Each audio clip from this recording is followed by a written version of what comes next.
Je vais vous raconter cette histoire. J'étais parti au restaurant à l'entrée de Bingerville. Et pendant que nous étions à table, il y a un enfant qui a fait son entrée. Il était dans des haillons, dans des vêtements sales. Il avait le ventre ballonné et bien brillant. C'était difficile même d'avoir une part de chair sur son ventre. On n'a pas besoin d'être un expert pour savoir que cet enfant-là était victime de malnutrition. Il avait quelques teignes, il faisait pitié et il passait de table à table pour demander de l'aumône. On sentait qu'il fallait lui donner quand même un morceau de pain. Ce n'était pas pour faire autre chose, c'était vraiment pour sa survie.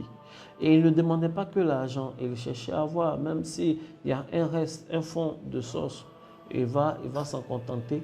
Mais personne, les gens étaient réticents, personne ne voulait qu'il arrive à leur table. Et il n'a même pas eu l'occasion d'arriver à mon niveau là, que des gens parmi les tenanciers du restaurant, ils sont venus, ils l'ont chassé, ils l'ont fait partir.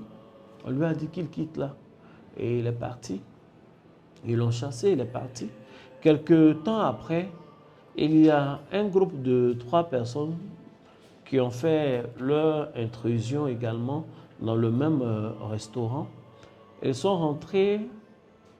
Il y avait un qui était en dread, les yeux rouges, sentait la cigarette. C'est des jeunes gens quand même bien bâtis. On savait que leur donner un peu d'argent, ce n'était pas nécessairement pour leur survie. Et c'est un groupe qu'on appelle à Abidjan des groupes Woyo. Ils ont une bouteille, ils chantent, ils s'approchent de chaque table et ils font les éloges de ceux qui sont autour de la table. Il peut te regarder et dire tu es beau, tu as le teint de celui qui vient des États-Unis. On sait que même ta cuisine est climatisée. Le papa a le ventre administratif, il a tout le blé. En fait, on te chante. On te chante, toi-même, tu ne sais pas que c'est toi. Tellement il dit des paroles. Il dit des paroles pour ta femme. La femme a le teint. Et même si la compagnie d'électricité ne fonctionne pas, son teint peut éclairer tout le quartier. On te dit des choses, tes enfants ressemblent à des petits enfants. Et toutes les tables desquelles ils s'approchent, les gens sont heureux, ils ont le sourire, ils rient, ils applaudissent, ils boivent le vin, ils rient. Et on leur donne l'argent. On ne leur donnait pas des pièces, les gens leur donnent 2000 francs, 1000 francs, 2000 francs, 500, facilement.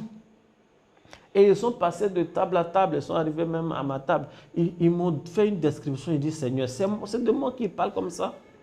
Mais ça te fait un effet, tu es heureux. Et tu leur donnes un peu d'argent, ils vont, ils n'ont pas faim, ils ne demandent pas le reste, ce n'est pas vraiment pour survivre. Et puis, aucune personne n'est venue les chasser.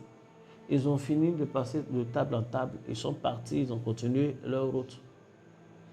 Et le Seigneur qui parle à mon cœur, qui me dit, c'est comme ça que les gens s'approchent de lui, Dieu.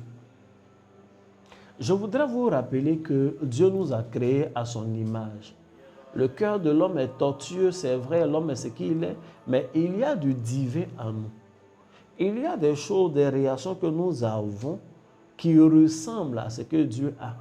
Sauf qu'il y a une différence de degré. Dieu dit effectivement, il y a des gens qui s'approchent de lui, comme cet enfant-là s'était approché, qui s'approchent avec des larmes continuelles, qui s'approchent pour se plaindre de ce que la vie leur offre. À ceux-là, Dieu, quand même, Dieu les exauce, mais en général, ils reçoivent un bout de pain pour leur survie. Et il y en a qui rentrent pour faire plaisir à Dieu dans sa présence, qui le célèbrent de ce que Dieu a déjà fait. Et célèbrent Dieu pour le soleil que Dieu a fait, dont nous bénéficions. Ils célèbrent Dieu pour la lune qui sort chaque nuit. Ils célèbrent Dieu pour les étoiles. Les étoiles, c'est des biens communs, ce n'est pas pour un seul individu. Mais on célèbre Dieu pour sa création. On célèbre Dieu pour ce qu'il fait. Et Dieu relâche sa main et relâche la grâce de Dieu, sa grâce sur la vie de telle personne. C'est de ça qu'il est question. Donc, on est en train de parler d'action de grâce. Oui, il faut poser des actions de grâce, mais cela ne doit pas être lié à une saison de l'année. Cela ne doit pas être lié à une période où le pasteur a décrété le mois de la reconnaissance. Cela doit être de façon continuelle l'éducation, le quotidien de chaque enfant de Dieu.